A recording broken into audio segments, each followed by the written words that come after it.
Today, we're going to be talking with Mike Spivey. We're going to talk about admission stories, the good and bad, scholarship negotiation, and a really fantastic take on mental health in the law school admissions process.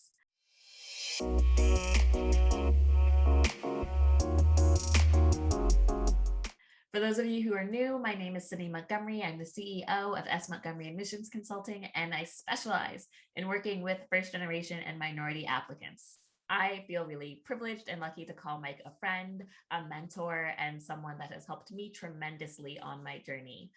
So Mike, thank you so much for being here. Thank you, Sydney, for having me, for dealing with such grace with my ugly schedule. So I'm glad we could find the time.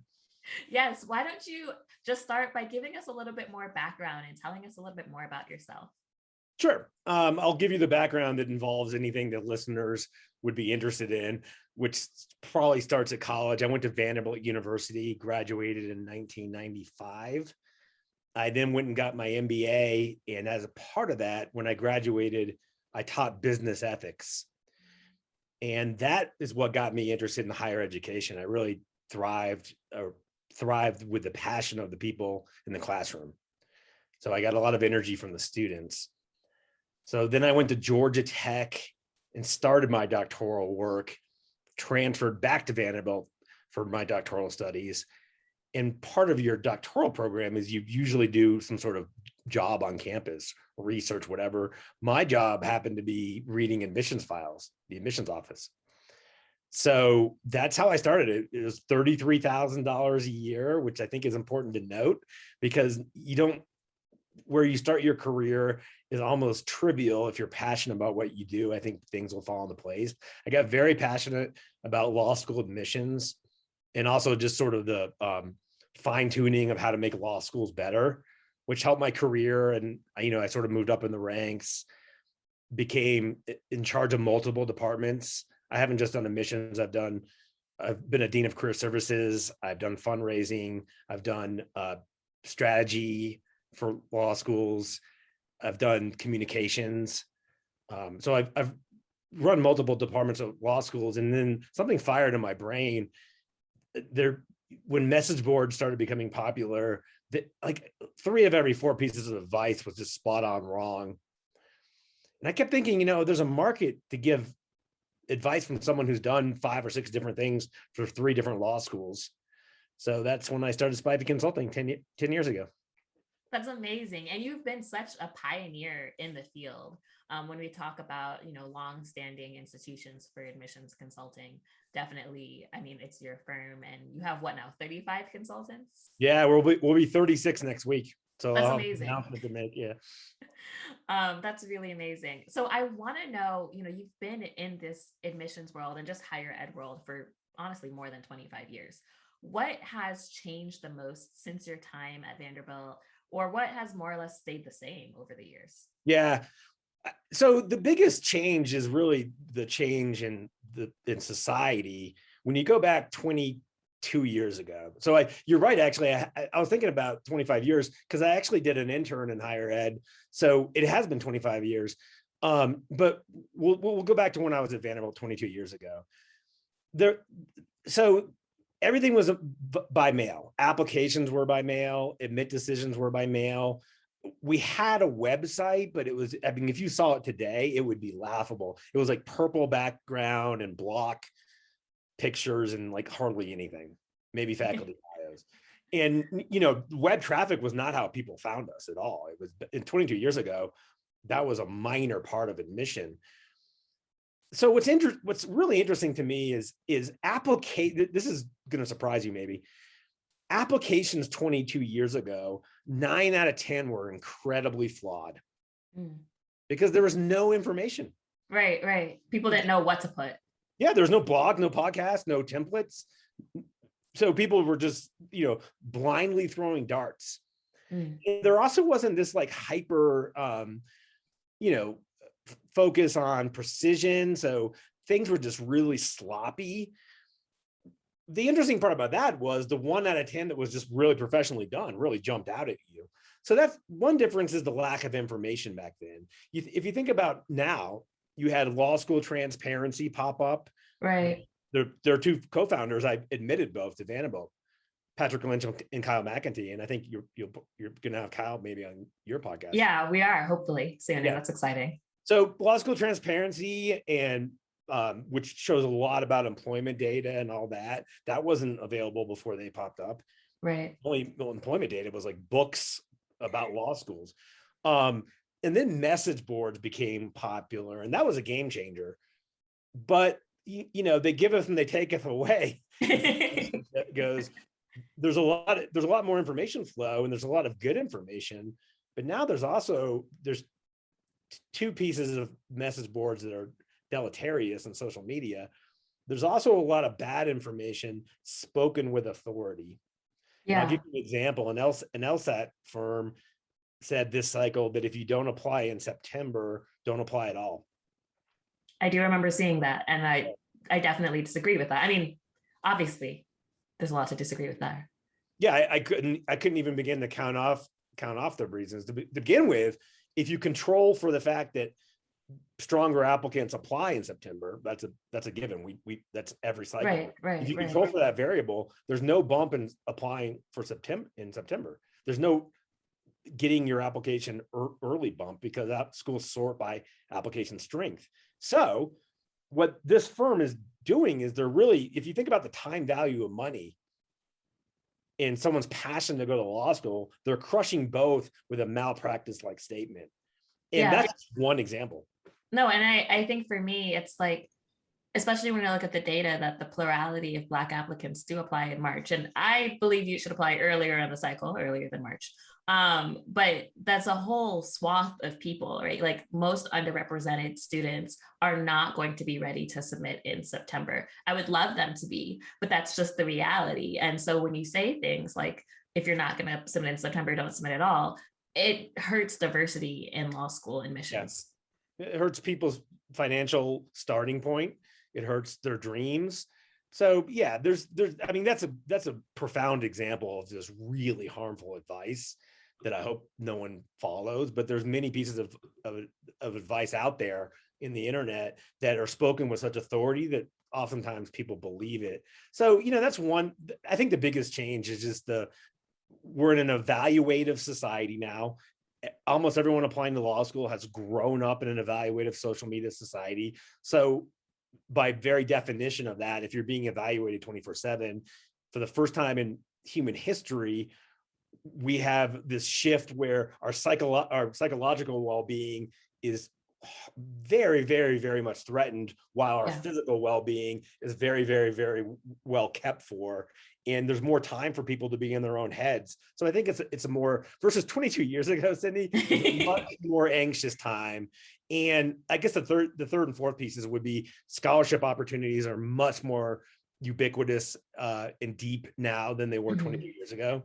And that's the reason for that is US News and World Report rankings almost every year have become more emphasized than they were the previous year. So the emphasis on rankings emphasizes the scholarship opportunities.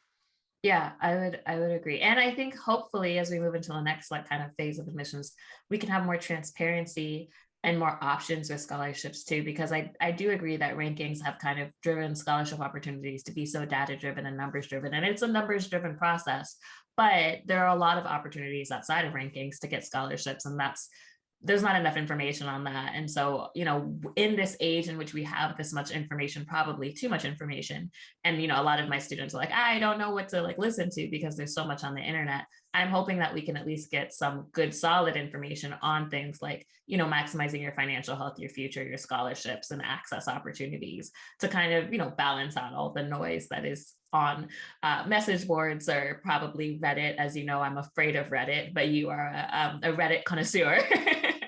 Well, there's no reason to be afraid of Reddit. If anyone ever said anything bad about you, it simply means that they don't know you.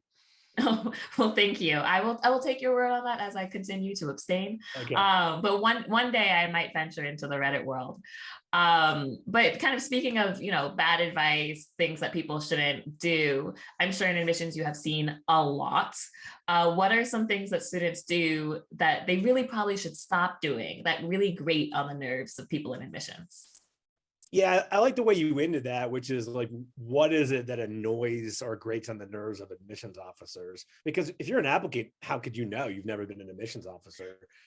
So I think the biggest one that I hear from my friends who are in admissions is the people who try to hardcore scholarship negotiate versus treat it as a polite process. Like, I mean, I don't want to offend any of your listeners, but the typical applicant is 19 to 23 years old. You're not on a private jet on your cell phone with 40 years scholarship negotiation experience. So you don't have to pretend to be that person. Just be yourself. Be your kind, thoughtful, considerate self. And those are the kind of people that get scholarship consideration boosts when there's more money at the end. So I think when people try to hardball scholarship negotiation, that's when you hear admissions officers saying, "Hey, Spivey, could we like maybe join your law firm or your consulting firm?" Let me clarify. We're not a law firm. So that's a frustration. Questions that applicants ask admissions officers that can easily be found with a simple Google search. So you're at a forum or a fair; those used to be more popular. COVID has sort of tip those up and down, but you go to a law school and you say, what's your median LSAT? What's your GPA? Even the question, actually, this doesn't annoy admissions officers, but it's important to a fine point. The question to a law school, what are you looking for in an applicant? It's a very dangerous question. It's kind of like me asking a car salesperson, why should I buy your car? They're going to have a million reasons I should buy their car, but that doesn't mean that those reasons align with what I'm looking for in a car. But I got a little bit off track because again, I think as a former admissions officer, I would love for people to ask me what is it about your school that you're proud of, but that doesn't mean that person would relate to what my sort of that piece of information is not going to move the needle in your own decision-making process or your own thoughts about what would be a good law school for you. It definitely shouldn't. Sometimes it should. I mean, sometimes it does. And sometimes people form relationships. And by relationships, I just mean you form like a bond, a friendship, and a kinship with an admissions officer. And that also should not inform where you go to school. Because let me tell you, the truth is, when you're a 1L, as you know from your time at Harvard, you don't really correspond very often with admissions. You correspond with admissions a lot more, right. So what else grates on the nerves of admissions officers? Sloppy applications are a big one, because it's almost like a waste of their professional time. If you don't put in the time or effort to work on your application, they're not going to put the time and effort to read your application. Right. So that's like a reciprocal, every action has an opposite and equal reaction type equation that you don't want to mess around with. And then another big one, and then I'll stop rambling on this, is you get this question surprisingly often. Tell me why I should go to your law school. You don't have to ask it like that. Like, again, this isn't like, it's not hardcore sales. This is higher education. So admissions officers are friendly, outgoing people, but they hate thinking about themselves as salespeople. So if they get salesperson type conversations, they tend to tune out. No, that's a really insightful point about just the tone that you frame things. I really try to stress that this process is relational and not transactional. Like, I don't know how many times I've told that on YouTube or to my students, like, this is a relational process. It is not transactional. Even what you mentioned at the beginning about scholarship negotiation, sometimes people are like, oh, like, I've got this offer, like, it's time to negotiate. I'm like, well, why? Like, do you need more money? Can you not afford it? Is there another school that is giving you more money and you want to go to the school, but you can't because of that offer? Like, it should be a personal situation and not just, well, this is what we do. We negotiate and try to get more money, because that makes it more of like a game and not really a person, to person interaction, which is what it really should be. It should be nuanced and specific to your case. I think that there's so much there in terms of just treating admissions like people, because they are people. And I think people miss that. They just see admissions as the representative of the school or the stand-in for the school, this kind of cold, big building that holds their law school dreams that won't let them in. But like, they're people who chose to do a job, and they didn't go into this job to just say no and crush people's dreams. Like, they're not sadistic people, right? Yeah, They went into that job to help people. it's the Office of Admissions, not the Office of Denial, right? So Right. they would rather admit someone. They would. In college admissions, a lot of admissions officers say, we're looking for reasons to admit. We're not looking for reasons to deny. Like, when we read your application, we're looking to say yes, or to find reasons to say yes. And I think that gets lost a lot of times with the competitiveness of law school admissions. Yeah, and back to the scholarship, I wouldn't, when you use the word negotiation, if you're an applicant, you're already making it a zero-sum game. Mm-hmm. By definition. So you're making it about winners and losers. I'll give a book recommendation, The Infinite Game by Simon Sinek. Okay. And it's great. You're a business owner. It's great for business owners. It's about approaching your business is not in terms of win-loss, but just keep playing the game. The goal of the game is to keep playing the game. So the goal of increasing your scholarship would be to keep engaging with the admissions office in a polite, respectful way. Yeah, and I really like it for students to try to make that relationship earlier in the cycle, before they're just coming to talk about scholarships. As an admissions dean, what are some of the ways that you love like getting to know students like earlier in the cycle? Yeah, like that's a wonderful question. Obviously, to me, there's points of contact matter. The strongest point of contact, and it's weird because of COVID times, but the strongest point in contact is meeting someone in person.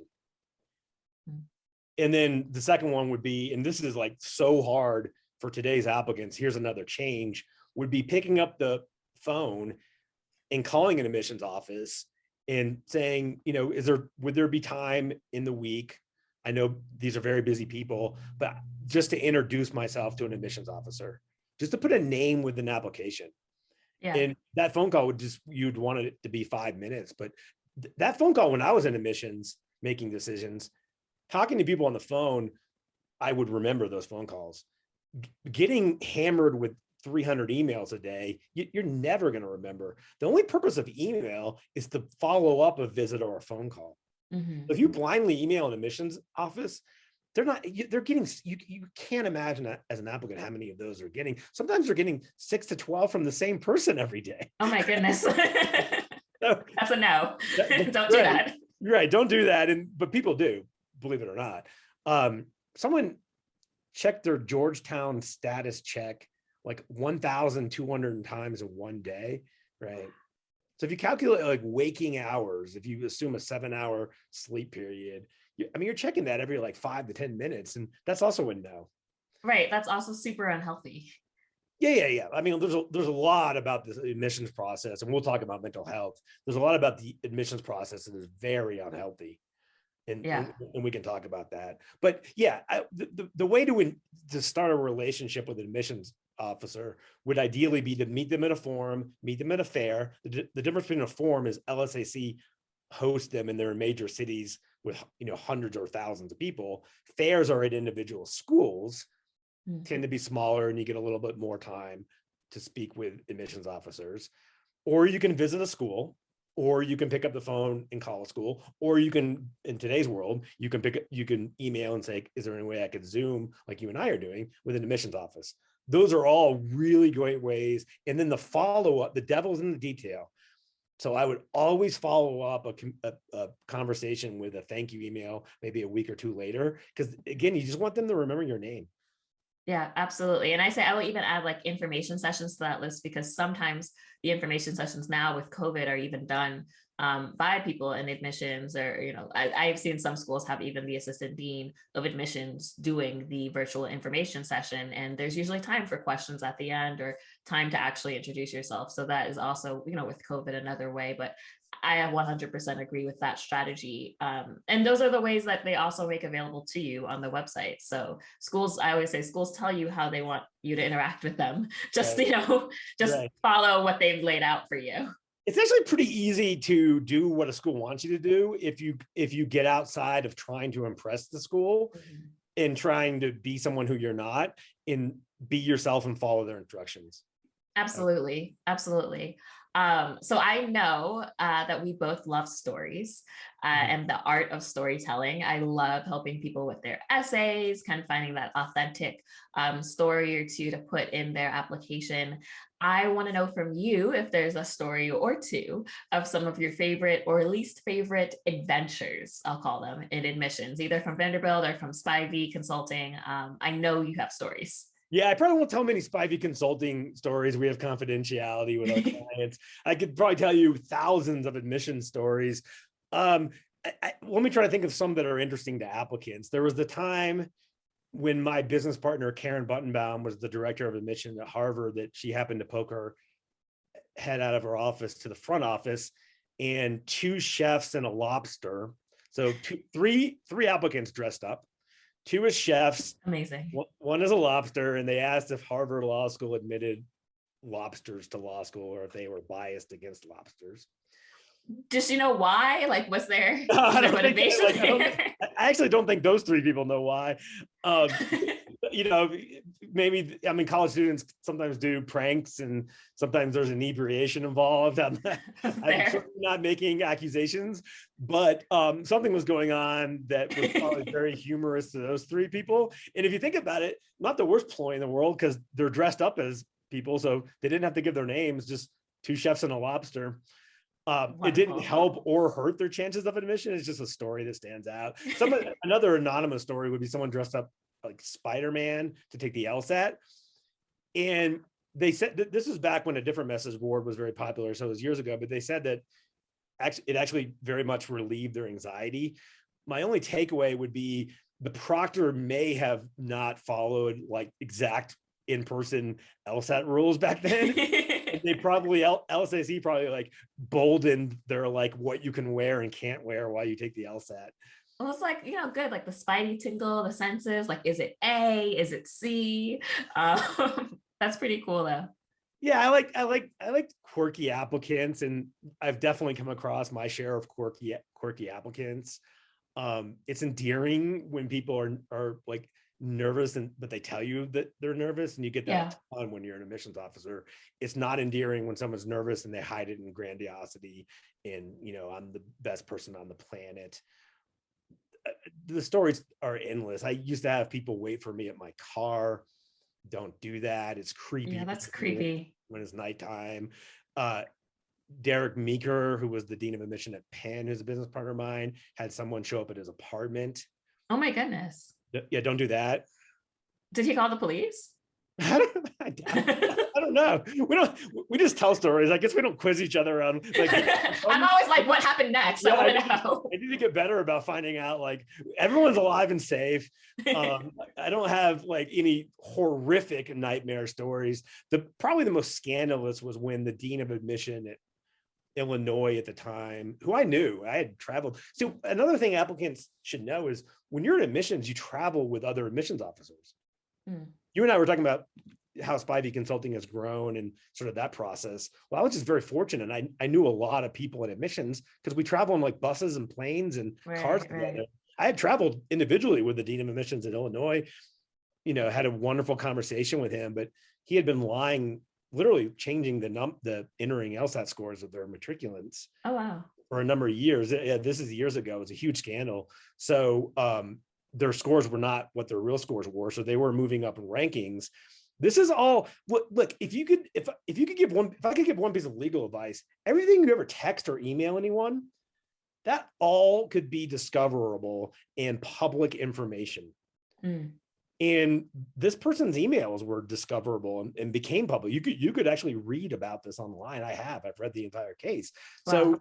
So some of the emails we're talking about conning these little suckers, and some of the emails from the dean were so like, you're going to get another promotion because our numbers are going up, but their numbers weren't really going up. Now, I don't want to impugn or disparage University of Illinois law because this is like 10 years ago. Right. Actually, more than 10 years ago, it was like 12 years ago. But that was the most scandalous thing I've ever come across. We admitted a 12-year-old once at Vanderbilt Law School. That was always tell me about that. Yeah, that was Sydney, that was so fascinating because there was a discussion about like, are you ready to practice law at 15?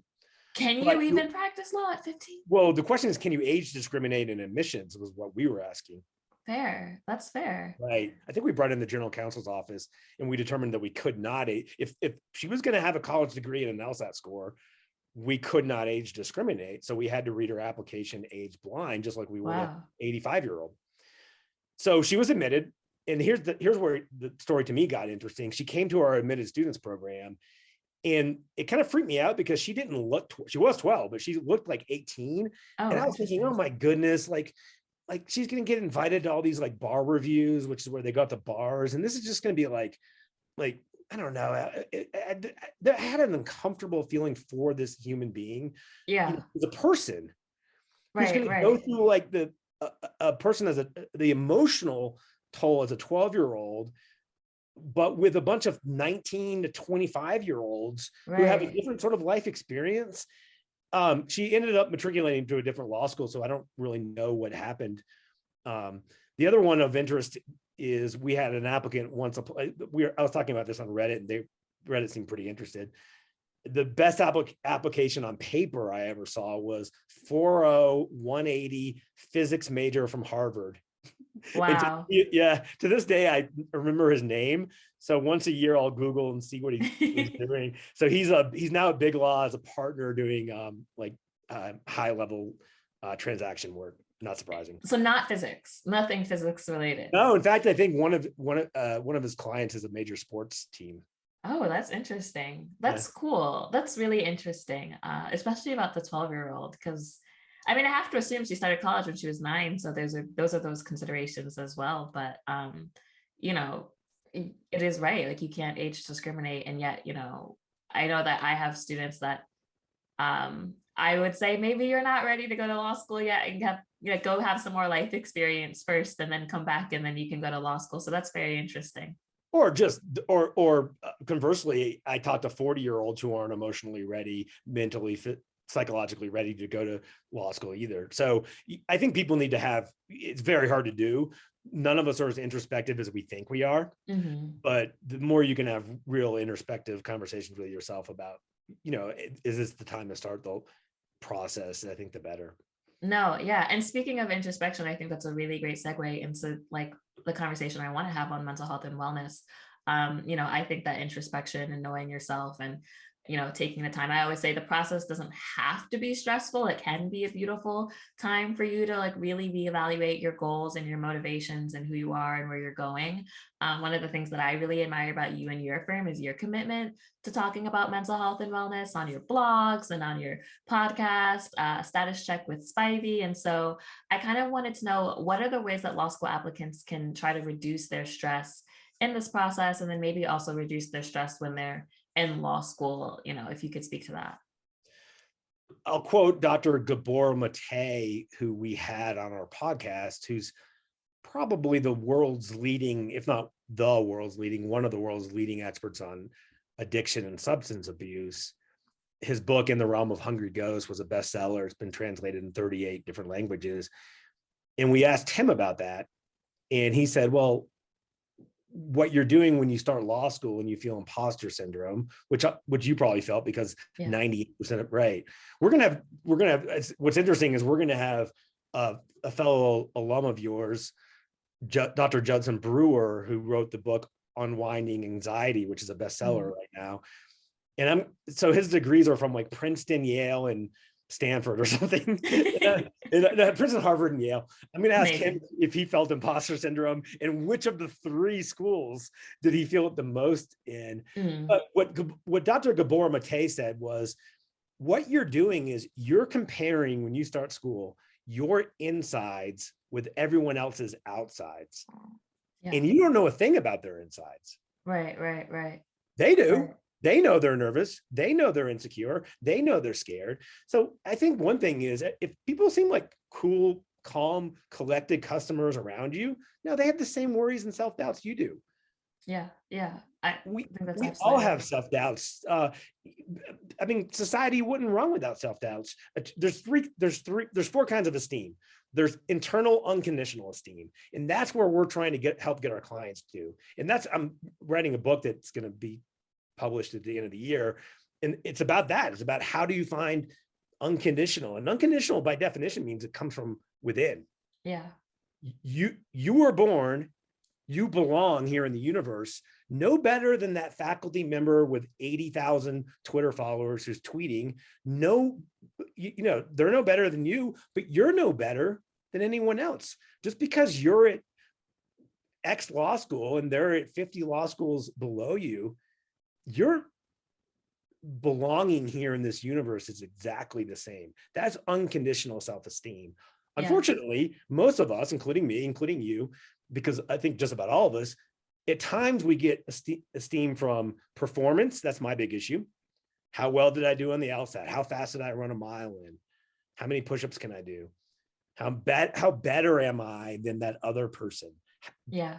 Where did I go to law school? Did I get admitted? Other base esteem. So what did I posted on Reddit? What did people upvote that? What did they say about me? I think that's where I struggle, which is probably why I'm afraid of Reddit, because that's an area that I'm really trying to work on, like not doing things for other people's approval, or not always worry, like, obviously not everyone is going to like you. And like, I know that on a very like logical level, but I think internally I'm always working on, it's okay that there are some people that are going to like you and there's some people that are not going to like what you're doing. And like, that's just the way life is. Yeah. Yeah. Another base esteem is a big one. And then the third is a tribute based esteem. I'm important because I have, and we see this in applications, and it's kind of scary when you see it. I've been on a private jet. I have a Rolex. My father and mother went to Yale. So that would be a tribute based esteem. So, the more you can, and it's a long process, trust me, and it involves a lot of introspection, but the more you can just realize that a blind person, and by blind, I mean a complete stranger reading your application, doesn't know you as a person. Yeah. Someone trolling you on Reddit has nothing to do with you as a person. The more that you can sort of center yourself around yourself, the most important relationship you're ever going to have is with yourself. So the best marriages, the best, from Dr. Gabor Mate, recovered addicts, they all put themselves first. They don't even put their families first, because when you put yourself first, you're helping others in the process. So I think the way to maybe unwind the stress is to try to put yourself first. Dr. Brewer, who we'll have on in March, he talks a lot about how stress is a function of lack of intelligence. And by intelligence, I don't mean your IQ or intelligence, but the intelligence about the world around us. When we were, for 300,000 years of Homo sapien existence, we had pretty basic intelligence. Saber-toothed tiger equal bad. Patch of strawberries equals good. But now our intelligence is so contradictory. And by that, again, I mean, the admissions process, you get contradictory advice. That sends our 300,000 years evolved brains haywire when we get contradictory advice. And that's when stress comes in. So I think, being on Reddit, maybe okay, maybe not. It is a community, and communities are good. But when you start getting lots of information overload, and that information starts contradicting, plus the uncertainty of waiting in the admissions process, uncertainty plus waiting equals stress. No, that's absolutely true. I really think that we need to do more evaluation of where that worth comes from, that like internal self-esteem. I mean, my business is partially faith-based, although we have students of every faith and no faith at all. But for those that, are, of faith, I always say, like God has made you to be a beautiful and wonderful person. He's called you for a purpose, right? Like your worth is not tied into what school you go to or some of these other things, right? Because you already have that worth inside you. We're actually partnering with someone I went to school with, Melissa Freeman. She runs this community called The Container. It's actually kind of alternative mental health, like kind of group introspective coaching. It's not quite group therapy, but it's group mindfulness really is what it is. And so we're actually going to be doing a 4-week series in our community with our students, a one day series with our high schoolers on what does success mean, but a 4-week series with students that are older and our law school applicants and law school students on defining success and having that like mindfulness moment every week. We're going to be running it in either March or April. So I'm really excited about that, because I think the more work that we can do internally with kind of shoring up our own self-esteem, and I'm talking from personal experience, I really struggled with self-esteem when I was younger. So like the more work that we can do there, the more we're able to actually make the impact we want and not be afraid kind of to follow our dreams and our passions and our goals. And I think that's important. Yeah. So mindfulness, being present and observing it objectively in the moment, is a very good intervention for almost anything. So I'm glad you're doing that. You mentioned success. The way I define success is, am I passionate about what I'm doing still? Mm-hmm. Now, I can define accomplishments in different ways. Is my business doing well? Am I hiring people who can provide for families? But that's not how I define success. It's, am I passionate about what I'm doing? I'm a rarity in higher ed. I went from a school ranked 17 to a school ranked 19 to a school ranked 40. People in higher education almost always want to go up in the rankings. But if you think about that, that's like the most meaningless thing ever. Yeah. Right. My estimation was I could make more of a difference at the schools I chose. And that's why I chose to do that. My last 3 cars have been worse than the previous car before. So attribute based is not my issue. My issue is performance based. But yeah, to the extent that we can all say God or a higher power or a higher calling or just the universe all put us on this place for a reason. Yeah. And as equals, I think that's the starting point. I love that. I love that. Kind of still in that vein, if you could change something about the admissions process, if you could reinvent the law school admissions process, what are some ways you would change it to reduce some of that anxiety? We understand that we all have to work on ourselves, but what are ways that the process could help reduce that anxiety? Yeah. I mean, number one is I would get rid of standardized tests. There's decades of research that show that they favor people based on income, race, etc. So if by definition, if someone's favored by income or race, that means whole other groups of people are disfavored. Mm-hmm. Mm-hmm. So that's problematic. So number one, I would get rid of standardized tests. I mean, I just mean, and now I'm just talking objectively because of that favoritism that is decades long, replicated again and again, all the data. Number two is I can't think of a more anxiety producing moment than taking a standardized test and then also waiting to get the month you wait to get your score back. Yeah, can we cut that month down? I don't understand. The GRE can be for like right away. My psychometric knowledge is lacking in why it takes a month, but it would be great if, like, when I took the GMAT, I took it online and I got my score 10 minutes later. Right. That's the way it should be. I would love to see that. Right. Yeah. I mean, that was a tough 10 minutes, but you walked out with a score. It's no different than I'm a big fan of David Goggins and his book Can't Hurt Me, speaking of psychological well-being. And when he wanted to become a Navy SEAL, he was really struggling with they have a standardized test to be a Navy SEAL. And like he took the test, went to his car and was so nervous, he went back and somehow conned the sergeant there to tell him his outcome. That was like against protocol. And you and I both come from military families. Like the military is like the least institution on the planet likely to break protocol. But he got the guy to tell him that he passed. Oh my gosh. Kudos to him. And it would be awesome if that were part of the process. So, beyond that, I mean, there's so many things I would change. There's this whole myth around submitting early, getting your applications in by September.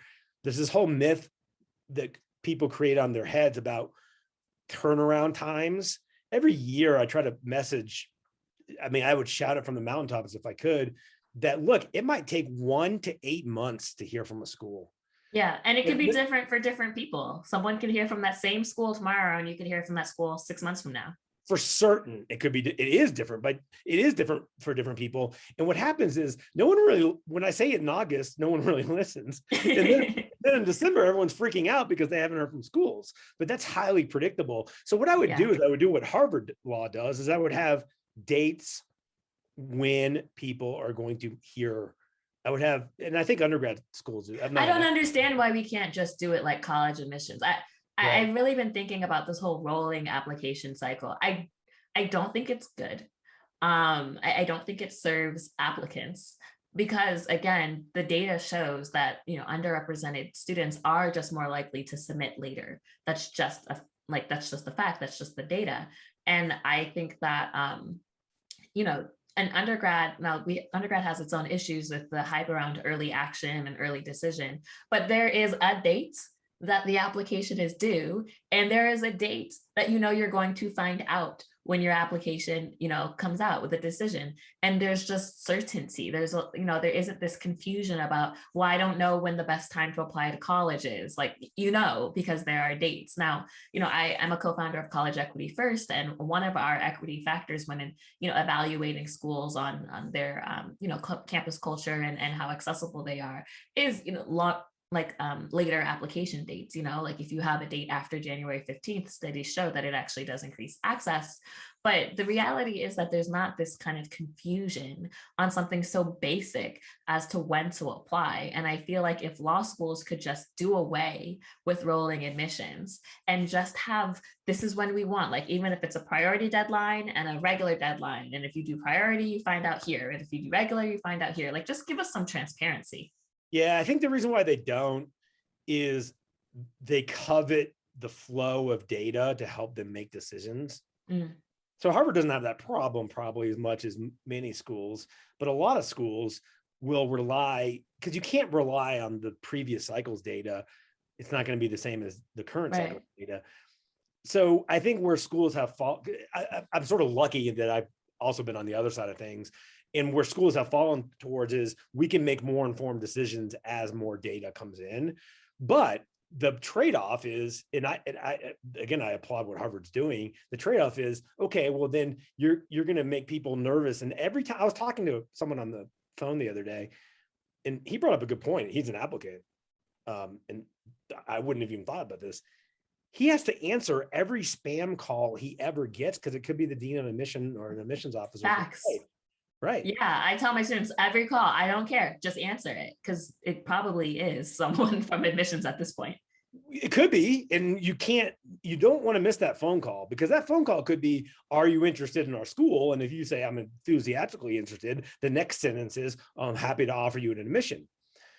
So you really don't want to miss that phone call. I'm in the most luxurious position in the world. My phone is private and sealed. And, you know, I don't even get spam calls. We knocked it off. So I wasn't able to put myself in that person's shoes. But yeah, I remember, it's so funny. I like very deeply remember answering every phone call, and it'd be the randomest times. And I remember I was in my dorm, and I needed to go somewhere. So I was going to take a shower. Right. And I went to take a shower like a normal human, and my phone rings, and I'm like in the shower, and I'm like, I don't know what to do. I don't know what to do. And I tried to hop out of the shower. I missed the call. It was UPenn. I mean, they did leave a message, but I just remember that anxiety about that moment. Like, I can't even take a shower because the phone might ring and it might be an admissions. That happened. Was it Renee Post or Randy Garnick? Those are two people I know at UPenn. I feel like it might have been Renee, but don't quote me on that one. But they left a really nice message. But yeah, that time was very like weird. You know, just kind of, you're going about your day, eating pizza, and here's a phone call. Right. So 100% like, I mean, that phone call can make all the difference, although you probably got admitted to Penn anyways. But but think about when it comes time to wait list. Right. You actually can, if you don't answer the phone, they might just dial 3 more people and they only have 3 spots to fill. So, you know, it would be nice. And I do understand the other perspective 100%, but it would be nice. And if you since you asked me if I could change one thing, I would have set given dates. I would get rid of standardized tests. I would have set dates for applications to be due by. Yeah. And by the way, even though it says online, for most schools, this application is due February 1 or March 1. I mean, almost kind of a none of lie. them. Yeah, I can only think of one school that does that abides by their set policy. So I would have set dates for everything, just to take away that whole gray area that no one likes to exist in for 8 months. Yeah. That would be another thing. I don't know. This is hard for me to say, but it's not what I would change about admissions. I have a whole podcast with Sarah Zierfoss from Michigan, Dean Z, about bad Love admissions. Dean Z. Yeah, I think everyone does, about bad admissions advice. And I would say that everyone, including me, gives admissions advice based on their perspective. And to a certain extent, I would love if applicants would triangulate their admissions advice. So don't listen to just one podcast, even if it's like a dean of admission at a great school, and say, this is how my application has to be at every school, because they're speaking from their experience, and their experience might be just a year in admissions at one school. Yeah. So I would try to triangulate where I get my advice from. Don't just listen to Status Check with Spivey. Listen to your podcast. Read Harvard's blog. Right. Or listen to their podcast too. There's hundreds. And then you gotta, it's almost like watching the news. I go out of my way to watch both liberal and conservative news channels so I can form my own opinions about the world I live in. Yeah. And it doesn't mean my opinion that I form is right or wrong, but I would say try to get information from multiple sources and then form your own best instinctual opinion about how to live your life. No, I would absolutely agree with that. Because even I tell students like it's just my opinion, and there are no black and whites in admissions, right? So I could tell you something, and either tomorrow could change, or just another school does something differently. So I really do believe in getting multiple advices. I wanted to ask you, before we get to some listener questions, which I'm excited about, if we got rid of standardized testing, if we took a page from the college admissions world and law schools went truly test optional, what do you think would be those deciding factors for admission? Because I feel like so many people are like, well, it's the LSAT. Right. That's the score that gets me into law school. So without that, what's getting you into law school? Yeah, I mean, measurement does matter, right? You want to know how often the airline you fly, or the type of plane you get on crashes. So measurement matters, but as far as who's going to be a successful law student and lawyer, there's many different ways to measure that I would argue matter more. You could have a series of interviews. You could replace standardized tests with the applicant interviewing with the admissions office and an alum and a student. Think about how good that would be. Then you have 3 layers of feedback about, you would gather intellectual information about the person, but also emotional information. Your EQ is much more important in life than your IQ. Absolutely. And interestingly enough, what's called your CQ, which is your curiosity quotient. Oh, I've never heard of that. Well, it's not. I'm getting a little sidetracked, but that correlates higher with lifespan, with living longer, than both EQ and IQ. How curious you are about the world. And if I were interviewing someone, I would always be interested in how curious they are about the world. Oh, I love that. I'm going to look that up. I've never heard of that, but I love that concept so much. It's a Harvard longevity researcher who wrote a book about that. CQ. I love that. Curiosity. And you're also going to have to let us know when your book comes out so that we can, I want to read it for sure. It's going to be called Why We Suffer. Okay. And I think there's a point to suffering. I think there's a point to challenges and obstacles we overcome. So thank you for asking. And it'll be the very end of this year. Why We Suffer. Okay, I'm going to look out for that at the end of this year. At the end of 2022. I mean, amazing. Give or take, but my publisher's on me. So after we're done, I'm going to go write. I love that. I love that a lot. So let's end with some listener questions, because I love to answer questions on the Breaking the Law School podcast that listeners have. And they kind of vary. So we have 3 questions today. The first one is it appropriate to create a digital law school admissions portfolio of my relevant certificates earned? If so, should I attach it as an addendum? Yeah, I'm not quite sure what the applicant means by digital portfolio, because everything the law school wants they're going to already have means of uploading and digitizing. I assume they mean like a folder of maybe like some certificates, like I'm not sure, like maybe I'm sure it's not like honor roll, but like I don't know, like academic certificates or awards or any kind of thing like that. Like Yeah, I think they're so asking if they put in a folder. I would lean against that because there's still places in the application, both your resume and in the application process, to include that as part of the application process. So if you're an applicant and you've already included that and you're emailing admissions and say, hey, here, I totally understand where this person is coming from. Where they're coming from is I can make their lives even easier by uploading this stuff. No, believe it or not, in this rare case, wait for them to ask. If you have a certificate, wait for them to ask for it before you just shove down their throats your e-certificate or whatever. So in this case, I would actually advise against that. I would agree, but definitely put that stuff somewhere in your application, put it in your resume or where they ask about awards or that sort of thing. You almost have to. I mean, unless you're not answering their questions. we try to have our clients and applicants, if you, the rule of thumb is if you can answer any question on there, don't leave it blank. If you can't leave it blank, but if you can answer it, put something in there. No, I love that. Our next question is a little bit longer. I just took the January LSAT and I'm still working on my applications.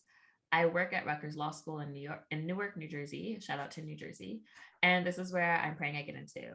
I've been struggling with answering the question for why I want to go to law school because my why comes from a very personal and very painful situation that happened to me. And I'm not sure how to, or even if I want to, share that in my application. I'm also a first generation immigrant and the first one in my family to graduate college. That plays a big role in my desire to pursue my passion for law due to a lot of injustices I've witnessed and personally felt. So it's just been difficult to sort of filter my essay and how much is too much. Listening to your podcast has been so helpful. I truly appreciate all of your tips. I just find myself stuck trying to balance that line between sharing my story, but not sounding like I'm on some sort of soapbox. I apologize for such a long question, but do you have any tips for someone struggling with filtering their story to answer their why law school question? And if their story is about a violent crime, should they use it? And if so, how do you work that in? Yeah, I don't think the person ever has to apologize. I think that's a wonderful question. Yeah.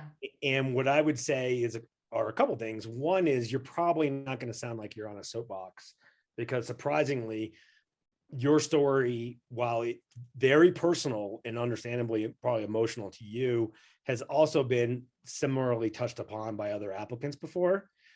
And so it's probably not going to sound like a soapbox. It's going to sound like something that sounds like it was very, maybe even traumatizing, but certainly impactful to this applicant. So I would just revert to my to what I said earlier, which is what I start every day with. Put yourself, what's helpful for you first and foremost, not law school, not the well-being of your neighbor, because if you put your well-being first, you're going to be a better law school applicant. So if you put your well-being first and you say, it would be cathartic or helpful to maybe put pen to paper and see what happens, then go for it. And then you don't have to submit that. But even that process of writing something down can sometimes actually be helpful. But if it's not going to be helpful, certainly talking about the desire for immigrant law change, reform is another great reason to go to law school. If it's helpful and you write it down and it's true to yourself and it's not traumatizing, it's not. I think the law schools are human beings are so great at detecting sincerity. Yeah. So if this was a violent crime, but it sincerely impacted you and it's part of your journey and you're comfortable writing about it, it's going to help you probably in the application process. If it's going to hurt you as a person, don't do it. Yeah, I would echo all of that. I always tell students that we don't center our trauma, but your trauma could be part of your story. And I think when we did the podcast with Darren Baker on your podcast, Spivey, on just adversity and trauma in the admissions process, we touched on this too. I definitely think that, if you want to write about it, and I know that you said that you're not sure if you even want to write about it. So, don't force yourself to kind of relive anything traumatic that, you're not ready for, that, I don't know if you're in therapy, but you want to have some good mental health support around you if you're going to kind of relive some of these moments. But if it doesn't feel good to you, then don't write about it. But if you want to talk about it, there are ways that you can do it in such a way where, I think you would also be able to highlight some of your strengths and some of the impact and some good things alongside maybe this really hard thing that you've gone through. But I think that there's a way that you can write about it that feels authentic to you, that feels like you are sharing your story. It sounds like it's a big part of your story. So I would want you to feel like you can share that. You don't have to worry about it being too traumatic for admissions. Like Mike said, admissions have basically read just about everything. I've read almost, I've read everything from like making sunny side eggs to rape and murder and trauma, right? And I think it's just about how you write about it, and hopefully you can do it in a way that's authentic to you. Yeah, I've read some horrific stories. I mean, even almost worse than murder or rape. And the listener would say, well, what could be worse than that? Well, being sold as a sex slave. Right.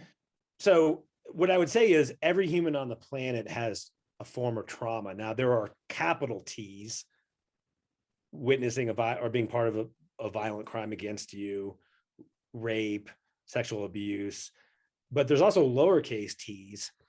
The best definition, or my favorite definition of trauma, comes from Terry Real, who wrote a book that's been a bestseller for 20 years called I Don't Want to Talk About It. And his definition of trauma is simply anything significantly less than nourishing to a child is traumatic.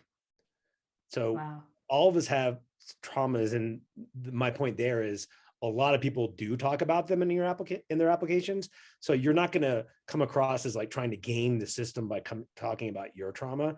It's really whether you're comfortable with it, if you are ready to deal with that part of that as part of the admissions process, or whether you would understandably want to work on it first. And that could be a later part of your life, in which case you might not want to submit it. Absolutely. And our last question is sort of on the same vein, but maybe closer to the lowercase t trauma. Is it okay to tell a story about negative things that I did in the past on my personal statement? For instance, when I was 8, I got caught stealing my grandmother's money. Yeah, well, yeah, I think that one would be cute and endearing because the person was 8 years old. And, would it change if they were 18? Yes, absolutely. This is a tricky question because I don't want to give a binary yes or no. Right. I think this is one of those things you want to introspect on. For example, I had a client who he had to disclose that he got caught trespassing, but the story was they were reading Harry Potter in a graveyard with their friends. Oh. That probably, at the time, every admissions officer on the planet was traveling and on planes and reading Harry Potter because these are my friends. That character and fitness answer probably was like a huge winner for this applicant. Right. Process. Now, do you want to voluntarily disclose what your listener called a negative? It's really tricky. Again, I think that I would tip towards, if someone wants a binary, I would tip towards leaning towards no, because you don't know what negative might be a trigger to the person reading the file as a significant character statement about that person. For example, let's say you said, my freshman year, I stole someone's philosophy paper, wrote it as my own, and submitted it. And I want to be like George Washington, admitting to cutting down the cherry tree, or whatever that story is. And, everyone applauds how admirable it was for Washington to admit to cutting down the cherry tree. I could be getting this all wrong. I'm not this great historian. No, you would not want to talk about that. You would get deny after deny after deny after deny, because they wouldn't trust you as an applicant. They wouldn't trust you as a law school student. Right. On the flip side, yeah, if you're 8 and you kind of like stumble into your grandmother's house and you've been playing outside and she's not there and her purse is there, and you take $8 and buy baseball cards with them, that's kind of an endearing story, particularly if the lesson learned was you've never stolen since then. You you sold your baseball cards and you gave the money 3 years later back to your grandmother. That's a good story. So you just sort of have to, filter that one through. The number one mistake applicants make is they filter their application through their eyes and not through the lens of the admissions officer. So just take your negative story. I like its surface value, the 8-year-old story about stealing from the person's grandmother. but filter it through how is the admissions committee or the faculty admissions committee going to read this, not how do I read it. And maybe the way to end it would be, does the story have a moral to it? Right. Is there a why? Like, why are you telling me the story? Right. It's not just I stole from my grandmother and I wanted to admit it to someone. So you, dean of admission, get to hear right. I've been holding on to it, but Right. now's the time. Right. I love that. Well, Mike, thank you so much. Are there any other things that you want to tell applicants or listeners that we didn't cover? I know we talked about a lot. Yeah, I'll just say hang in there, because this is the slowest cycle in the history of my many years in admissions. I would agree. But by existing, schools have to have revenue, and by revenue they have to have tuition, so they have to fill classes. So even though this is an incredibly slow cycle, they have to make admits. So for a lot of people who have been in limbo, you might be in limbo for another month or another 2, 3, or 4 months, but a lot of admits are coming. They're coming from the pipeline. I love that. Well, Mike, thank you so much. It's such an honor and a privilege to have you here. I hope at some point we can have you back. But I'm just thankful that, you're just such a great colleague and mentor to me, and that you could share some of your insights with our listeners today. It was great to be here. You do things in a very principled way. So the world needs more people like you, Sydney. So thank you for having me, and I'm honored too. Thank you so much. Thank you once again for listening to that fantastic episode that we had with Mike Spivey. If you liked this episode, make sure that you rate and review, like and subscribe, share it with a friend, and let me know in the comments or shoot me an email. What other topics do you want to see? Who else do you want to see on the podcast? We cannot wait to continue to bring you fantastic information this year. I'll talk to you guys very soon.